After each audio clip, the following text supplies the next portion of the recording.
नमस्कार दोस्तों, alpha officers academy के यूट्यूब चैनल पर आपका स्वागत है। हम आरएस मेंस रिवीजन मॉड्यूल शुरू कर चुके हैं और उसका योगा एंड स्पोर्ट्स का आज लेक्चर 2 है। तो जिन लोगों ने पहला लेक्चर नहीं देखा वो पहला लेक्चर देख लें। और उसके अलावा आगे भी हम सारे सब्जेक्ट्स को कैसे कैसे कवर करेंगे वो आपको पहले लेक्चर में भी बताया है, और आगे आप चैनल को सब्सक्राइब कर लेना ताकि जो भी लेक्चर्स आएंगे उसका नोटिफिकेशन आपको मिल जाएगा। ठीक है, तो आज जो लेक्चर 2 है उसमें हम लोग बात करेंगे sports authority of India Sai की और राजस्थान स्टेट स्पोर्ट्स काउंसिल की, आरएसएससी की। तो आपको पता होगा स्पोर्ट्स अथॉरिटी ऑफ इंडिया जो है वो टॉप इंस्टीट्यूट है स्पोर्ट्स के मैनेजमेंट और स्पोर्ट्स के डेवलपमेंट के लिए इंडिया में। और सिमिलरली जो आरएसएससी है वो राजस्थान में टॉप इंस्टीट्यूट है स्पोर्ट्स के मैनेजमेंट के लिए, स्पोर्ट्स ऑर्गेनाइजेशन के लिए और बाकी स्पोर्ट्स से रिलेटेड सारी एक्टिविटीज के लिए। तो हम लोग देखते हैं स्पोर्ट्स अथॉरिटी ऑफ इंडिया के बारे में। पहले तो हम लोग देखते हैं जो डिपार्टमेंट और जो मिनिस्ट्री है स्पोर्ट्स के लिए वो कैसे डेवलप हुई। 1982 में देखो स्पोर्ट्स के लिए एक डिपार्टमेंट बनाया गया और इसके साथ ही नेशनल वेलफेयर फंड बनाया गया। उस फंड से क्या करते थे, स्पोर्ट्स जो स्पोर्ट्स पर्सन होते थे उनको फाइनेंशियल असिस्टेंस दिया जाता था। फिर 1982 के बाद में 1984 में स्पोर्ट्स डिपार्टमेंट का नया नाम रख दिया youth affairs and sports department. फिर उसके बाद 2000 में ये इंडिपेंडेंट मिनिस्ट्री बनी और 2008 में इस जो सेपरेट मिनिस्ट्री थी इसके अंडर डिपार्टमेंट बनाया गया यूथ अफेयर्स एंड स्पोर्ट्स का। तो ये 1982 से 2008 में ऐसे इसका डेवलपमेंट हुआ है। तो अभी करंटली जो ministry of sports and youth affairs है उसमें देखो तीन उसके डिविजन हैं। एक स्पोर्ट्स अथॉरिटी ऑफ इंडिया है, एक ऑल इंडिया स्पोर्ट्स काउंसिल है और एक नाडा है, नेशनल एंटी डोपिंग एजेंसी। तो ये तीन इसके स्ट्रक्चर्स हैं। तो हम लोग स्पोर्ट्स अथॉरिटी ऑफ इंडिया देखते हैं कि स्पोर्ट्स अथॉरिटी ऑफ इंडिया के बारे में क्या है। तो sports authority of India popularly known as SAI. SAI देखो 1984 में स्टैब्लिश हुआ न्यू दिल्ली में, है ना। अब इससे प्रीवियस ईयर में क्वेश्चन भी आए हुए हैं तो आप थोड़ा सा इंपॉर्टेंट इसको समझ लेना, स्पोर्ट्स अथॉरिटी को और आरएसएससी को। तो स्पोर्ट्स अथॉरिटी ऑफ इंडिया क्या है कि दो प्रोफेशनल इंस्टीट्यूशंस रन करता है। अब देखो ये जो चीजें है ना, ये छोटी छोटी चीजें हैं, ये आपको 2 मार्कर में पूछ सकता है। 2 मार्क्स में 20 शब्द इस पे लिखवाएगा या फिर दो सीधे सीधे नाम पूछेगा तो आपको ये दो नाम लिख के आने हैं। जैसे ये operation maintenance of sports stadium है तो ये 4 स्टेडियम है, तो इनके आपसे नाम पूछेगा और आपको 2 मार्क्स में ये लिख करके आने हैं। तो आप है ना इनको, वैसे तो इसका कोई ट्रिक नहीं है, इसको रटना ही पड़ेगा और कोई ऐसा नहीं है, पर फिर भी मैं एक बार बता देता हूँ ऑर्गेनाइज वे में। उसके बाद में आप इसको पढ़ लेंगे 2-3 बार तो ये अपने आप ही याद रहेगा। तो स्पोर्ट्स अथॉरिटी ऑफ इंडिया 1984 में स्टैब्लिश हुआ, ये न्यू दिल्ली में स्टैब्लिश है। और इसकी जो दो प्रोफेशनल इंस्टीट्यूशंस हैं वो एक Netaji Subhash national institute of sports है, ये मैंने पूरा नहीं लिखा यहाँ पे तो आप लिख लेना Netaji Subhash national institute of sports, है ना। ये पटियाला पंजाब में है, पटियाला पंजाब। ठीक है, इसमें ये पेन टैबलेट है तो इसमें हैंडराइटिंग थोड़ी खराब ही आती है, वैसे मेरी हैंडराइटिंग है नहीं इतनी खराब। तो फिर इसके अलावा जो सेकंड है वो Lakshmibai national college of physical education है, ये तिरुवनंतपुरम केरला में है। ठीक है ना। तो ये दो इंस्टीट्यूट है, इनका नाम आपको याद रखना है। और देखो ये ऐसी चीजें हैं आप इनको दूसरे आंसर्स में भी कहीं पर भी चिपका के भी आ सकते हो, तो ये बहुत आपको बेनिफिट, एक आधा आधा आधा नंबर एक्स्ट्रा दिला सकता है। तो कहीं पर भी जैसे स्पोर्ट्स डेवलपमेंट की बात हो तो साई ये दो प्रोफेशनल इंस्टीट्यूट भी चलाता है, एनआईएस पटियाला है और ये national college of physical education Thiruvananthapuram है। ठीक है, इसके अलावा ये देखो ऑपरेशन मेंटेनेंस करता है कुछ स्पोर्ट्स स्टेडियम्स के जो कि बहुत ही फेमस स्पोर्ट्स स्टेडियम है। उनमें से जैसे पहला है इंदिरा गांधी स्पोर्ट्स कॉम्प्लेक्स, ये न्यू दिल्ली में ही है, सारे ये न्यू दिल्ली में ही है। और दूसरा है doctor Karni Singh shooting range. फिर तीसरा है Shyama Prasad Mukherjee SPM swimming pool complex. और चौथा है major Dhyanchand national sports stadium, है ना, ये दिल्ली में ही है। तो ये चारों के नाम याद रखना, Indira Gandhi sports complex, doctor Karni Singh shooting range, SPM swimming pool complex और major Dhyanchand national sports stadium. फिर इसके अलावा इसमें देखो 11 रीजनल सेंटर्स हैं। अब इनमें से क्वेश्चन कहीं से भी बन सकता है तो आप ये सारी ध्यान रखने, रीजनल सेंटर्स कहाँ कहाँ पर है। तो पहला देखो चंडीगढ़ में है, और दूसरा जरकपुर पंजाब में है, दूसरा लखनऊ यूपी में है, कोलकाता में है, मुंबई में है, भोपाल में है, गांधीनगर, सोनीपत, गुवाहाटी, इम्फाल और बैंगलोर। ठीक है, तो ये टोटल इसके 11 रीजनल सेंटर्स हैं, तो ये आपको ध्यान में रखने हैं। और इसके अलावा जो तीन चीजें और है कि इसके 14 एक्सेलेंस सेंटर्स हैं, उत्कृष्टता केंद्र हैं, 20 स्पेशल स्पोर्ट्स एरिया हैं और 56 स्पोर्ट्स ट्रेनिंग सेंटर्स हैं। तो आप देखो इतने सारे ना तो याद होंगे ना इनमें से कोई क्वेश्चन बनने की चांसेस नहीं है, तो आप तो ये दो चीजें, तीन चीजें देख लेना। एक तो दो प्रोफेशनल इंस्टीट्यूट्स कौन कौन से हैं, फिर ऑपरेशन एंड मेंटेनेंस किस कौन कौन से स्पोर्ट्स स्टेडियम का करता है, और फिर रीजनल सेंटर्स कहाँ का है। ठीक है। ठीक है, फिर इसके आगे देखते हैं अपन कि जो स्पोर्ट्स अथॉरिटी ऑफ इंडिया है उसके गोल्स क्या है, उसके ऑब्जेक्टिव्स क्या है। तो उसमें देखो स्पोर्ट्स इंफ्रास्ट्रक्चर, जो हमने नेशनल जो फर्स्ट फर्स्ट लेक्चर हुआ था उसमें नेशनल पॉलिसी देखी थी, स्पोर्ट्स पॉलिसी। उसमें हमने देखा था स्पोर्ट्स इंफ्रास्ट्रक्चर को बढ़ावा देना उसका मेजर काम है, तो इसका भी मेजर काम स्पोर्ट्स इंफ्रास्ट्रक्चर को बढ़ाना ही है। फिर आइडेंटिफाई करना स्पोर्ट्स टैलेंट को, ये देखो कैंप्स लगाते हैं, इसमें एडमिशन के लिए भी कैंप्स होते हैं, और एडमिशन के लिए कैंप्स ऐसे होते हैं कि कैंप्स में बच्चे आते हैं, फिर अपना जो स्पोर्ट्स होता है उसको परफॉर्म करके दिखाते हैं ऑफिशियल्स के सामने, और फिर इनको सेलेक्ट किया जाता है। फिर गवर्नमेंट द्वारा जो भी स्कीम्स चलाई जाती है उनको इंप्लीमेंट करने का काम, स्पोर्ट्स से रिलेटेड जो होती है उनको इंप्लीमेंट करने का काम स्पोर्ट्स अथॉरिटी ऑफ इंडिया का है। फिर स्पेशल फोकस करेगा स्पेसिफिक स्पोर्ट्स पे जिनमें जैसे अपन को मेडल लाने के चांसेस ज्यादा होते हैं, जैसे कि रेसलिंग हो गया, है ना, स्विमिंग हो गया, मान लो स्विमिंग अभी बहुत ही अच्छा चल रहा है इंडिया में, और वेट लिफ्टिंग हो गया, ये सारे स्पेसिफिक स्पोर्ट्स पे स्पेशल फोकस देता है। फिर ट्रेनिंग कराता है इंटरनेशनल स्टैंडर्ड्स पे, फिर इंटरनेशनल कोऑपरेशन भी लेता है स्पोर्ट्स डेवलपमेंट के लिए।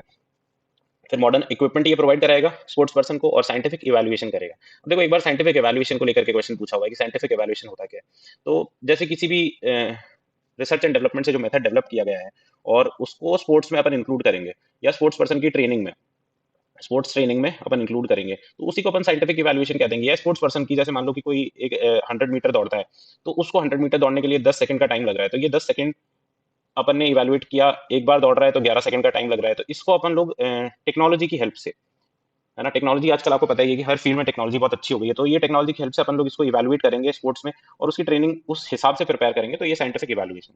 ठीक है, तो ये कुछ गोल्स थे स्पोर्ट्स अथॉरिटी ऑफ इंडिया के।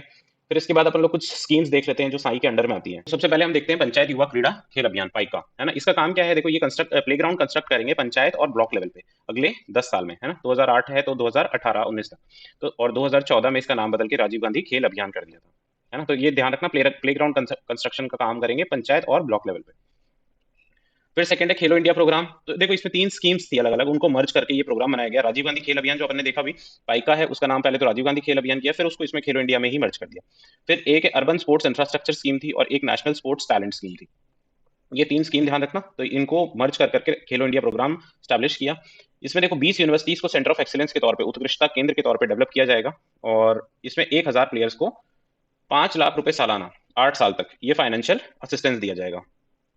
ठीक है, तो ये बातें याद रखना है। ये 20 करोड़, ये चलो ये सब छोड़ दो। फिर इसमें जो जो स्पोर्ट्स इंक्लूडेड है इनको भी एक बार ध्यान रख लेना। आर्चरी है, एथलेटिक्स है, बैडमिंटन है, hockey, shooting, boxing, weight lifting, wrestling and kabaddi, है ना। तो इनको आप कोई भी मेथड यूज कर करके आप इनको याद रख लेना। कोई ट्रिक बनाओ तो ट्रिक बना लेना। देखो ट्रिक हमेशा, मेरा तो ये मानना है कि ट्रिक है ना, खुद बनाते हो ना तो कुछ फायदा होता है, किसी और की बताई हुई ट्रिक इतनी ज्यादा याद नहीं रहती है। और फिर दूसरी बात है कि आप ट्रिक याद रखने के लिए फिर दूसरी ट्रिक बनाओ, उससे अच्छा है कि इनको ही डायरेक्टली याद कर लेना। ठीक है, तो खेलो इंडिया प्रोग्राम है, उसमें ये 3 स्कीम्स मर्ज की है, इन बातों को ध्यान रखना। फिर एक टारगेट ओलंपिक पोडियम स्कीम है। इसमें क्या है कि जो ओलंपिक स्पोर्ट्स पर्सन है, जो ओलंपिक मेडल लाने वाले हैं या ला सकते हैं, तो उनको अपन अच्छा सपोर्ट प्रोवाइड करेंगे और उनको आइडेंटिफाई करेंगे कि हाँ ये पर्टिकुलर प्लेयर है, ये अच्छा परफॉर्म कर रहा है, उसको अपन लोग फिर एक्स्ट्रा जो भी उसको मदद चाहिएगी वो मदद देंगे। तो इसमें इसका टारगेट तो देखो 2016 रियो ओलंपिक्स था, उसके बाद में 2020 में टोक्यो ओलंपिक्स हुआ, पर ये टारगेट अचीव नहीं हुए, जितने मेडल लाने थे उतने मेडल नहीं आए, तो इसका टारगेट चेंज करके पेरिस ओलंपिक 2024 कर दिया गया। ठीक है, तो ये कब की स्कीम है, 2014 की स्कीम है। इसके अलावा इसमें एक कमेटी भी बनाई गई इसके बेटर इंप्लीमेंटेशन के लिए। उसमें देखो अभिनव बिंद्रा हैं, इनको हेड बनाया गया, और कर्णम मल्लेश्वरी जी हैं, प्रकाश पादुकोण और अंजलि भागवत, ये टोटल 4 मेंबर्स हैं इसमें, मतलब एक हेड है और 3 मेंबर्स हैं। फिर इसी स्कीम को लागू करने के लिए एक मिशन ओलंपिक सेल बनाया गया है ना। इसमें जो डायरेक्टर होते हैं स्पोर्ट्स अथॉरिटी ऑफ इंडिया के, वही चेयरमैन होते हैं, और इसमें जो भी सिलेक्टेड एथलीट्स होंगे टॉप स्कीम में, है ना, टारगेट ओलंपिक पोडियम स्कीम में, तो उनको असिस्टेंस प्रोवाइड कराएंगे, अपन फाइनेंशियल एड देंगे, स्पेशल ट्रेनिंग प्रोवाइड कराएंगे। जैसे अगर इंडिया से बाहर जा करके ट्रेनिंग करनी है, जैसे आपने देखा होगा नीरज चोपड़ा है, तो वो इंडिया में ट्रेनिंग नहीं करते हैं फिलहाल, यूएस में या फिर दूसरी जगह पर जाकर के ट्रेनिंग करते हैं, जहाँ पे स्पेसिफिक जैवलिन के लिए ही जिम्स बने हुए होते हैं। तो और फिर फुलफिल करते हैं सडन डिमांड्स, अगर कोई प्लेयर की सडन डिमांड्स आ जाती है तो उनको फुलफिल करने का काम ये मिशन ओलंपिक सेल के द्वारा किया जाता है। ठीक है, तो ये बात हुई अपनी कौन कौन सी schemes sports authority of India द्वारा चलाई जा रही है। फिर इसके बाद देखें तो खेलो इंडिया यूथ गेम्स। अब देखो खेलो इंडिया यूथ गेम्स से पहले है ना, खेलो इंडिया स्कूल गेम्स हुआ करते थे, उसका ही नाम चेंज करके खेलो इंडिया यूथ गेम्स किया है। तो ये स्पोर्ट्स अथॉरिटी ऑफ इंडिया ना, ministry of sports and youth affairs, उसमें स्पोर्ट्स अथॉरिटी ऑफ इंडिया के द्वारा ही इसको चलाया जाता है। फिर इसमें देखो 2 कैटेगरीज होती हैं, एक अंडर 17 स्कूल स्टूडेंट्स की होती है और एक अंडर 21 कॉलेज स्टूडेंट्स की। तो फिर इसमें ये देखो इसके 6 एडिशन टोटल हो चुके हैं, तो अभी ये तो बहुत ध्यान में रखने वाली चीजें नहीं है। 6th एडिशन आप इतना याद रखना है, ये तमिलनाडु में हुआ था, और ये 13 से 31 जनवरी को 2023 में ये हुआ था। ठीक है, और 2023 से 2024 होगा, है ना, 2024 में हुआ। तो अब हम देखते हैं राजस्थान स्टेट स्पोर्ट्स काउंसिल आरएसएससी। देखो हर साल आरएसएससी का एक क्वेश्चन तो फिक्स ही है ना, 2 मार्क्स में आएगा, पर आएगा जरूर। तो इसमें आप जो जो चीजें इसमें बताई जा रही हैं वो आप ध्यान में रखना। तो देखो आरएसएससी का स्टैब्लिशमेंट हुआ 1957 में under the Rajasthan societies registration act of 1958। ठीक है, और ये apex institute for development of sports in Rajasthan, इसके जो पहले प्रेसिडेंट रहे वो बीजी कानेटकर जी रहे, है ना। और इसके सारे 33 जिलों में, अब तो देखो 50 हो गए हैं, पर सारे 33 जिलों में इसके स्पोर्ट्स ट्रेनिंग सेंटर है, तो 33 मत लिखना, इन ऑल डिस्ट्रिक्ट्स लिख देना। फिर आप इसके स्ट्रक्चर की देखो, ये 5 नंबर में एक बार पूछा हुआ है कि आरएसएससी का स्ट्रक्चर क्या है ना। तो इसमें देखो एक पैट्रोन होता है जो कि गवर्नर होता है ना, गवर्नर इसका संरक्षक होता है। फिर डेप्यूटी पैट्रोन होता है जो चीफ मिनिस्टर होता है ना। उसके बाद इसमें प्रेसिडेंट होता है जो सीईओ होता है। उसके अलावा इसमें 12 मेंबर्स होते हैं, और इसमें 12 मेंबर्स में से देखो ये 6 तो नॉमिनेटेड बाय स्टेट होते हैं, स्टेट गवर्नमेंट, और 6 एक्स ऑफिशियो मेंबर्स होते हैं। ठीक है, तो इसका स्ट्रक्चर देखो, इसमें पैट्रोन होता है, फिर इसमें डेप्यूटी पैट्रॉन होता है, फिर इसमें प्रेसिडेंट होता है, प्लस इसमें 12 मेंबर्स होते हैं। 12 मेंबर्स में से 6 तो गवर्नमेंट अपॉइंट करती है और 6 एक्स ऑफिशियो मेंबर्स होते हैं। और जो 6 एक्स ऑफिशियो मेंबर्स हैं वो कौन कौन होते हैं? एक तो डायरेक्टर होता है प्राइमरी एंड सेकेंडरी एजुकेशन का, फिर कॉलेज शिक्षा विभाग के डायरेक्टर होते हैं कॉलेज एजुकेशन के, फिर इसमें सेक्रेटरी होते हैं फाइनेंस डिपार्टमेंट के, सेक्रेटरी फिर होते हैं इसमें स्पोर्ट्स डिपार्टमेंट के, फिर इसमें डायरेक्टर जनरल ऑफ पुलिस होते हैं, और डायरेक्टर होते हैं rural development and Panchayati Raj department के। जैसे ऐसे याद रखो, तो स्पोर्ट्स है तो आप प्राइमरी और सेकेंडरी एजुकेशन में इसको बढ़ावा दोगे तो उनके डायरेक्टर, कॉलेज एजुकेशन में बढ़ावा दोगे तो उनके डायरेक्टर, फिर स्पोर्ट्स है तो स्पोर्ट्स डिपार्टमेंट के सेक्रेटरी तो होंगे ही, फिर फाइनेंसेस तो हर किसी भी चीज़ के लिए चाहिए तो उसके सेक्रेटरी भी होंगे। फिर रूरल एरियाज में अपन हमेशा से बात कर ही रहे हैं कि डेवलपमेंट करना है तो उसके जो डायरेक्टर होते हैं वो, और डायरेक्टर जनरल ऑफ पुलिस, है ना। तो ये स्ट्रक्चर इसका ध्यान में रखना है। फिर इसके फंक्शंस क्या क्या हैं, तो इसके फंक्शन में देखो, पहला फंक्शन देखो, ये समर ट्रेनिंग कैंप ऑर्गेनाइज कराता है। इसके अलावा ये residential summer training camp organize कराता है माउंट आबू में 1959 से। फिर tribal summer residential training camp है, ये एसआरटीसी देखना, समर रेजिडेंशियल ट्रेनिंग कैंप है, ये डूंगरपुर में ऑर्गेनाइज कराता है। फिर ये प्लेयर्स को ट्रेनिंग देता है अपने सेंटर्स पे। फिर एनकरेज करता है विमेन प्लेयर्स को एट पंचायत और कंपटीशन ऑर्गेनाइज करके पंचायत, तहसील, डिस्ट्रिक्ट और स्टेट लेवल पे।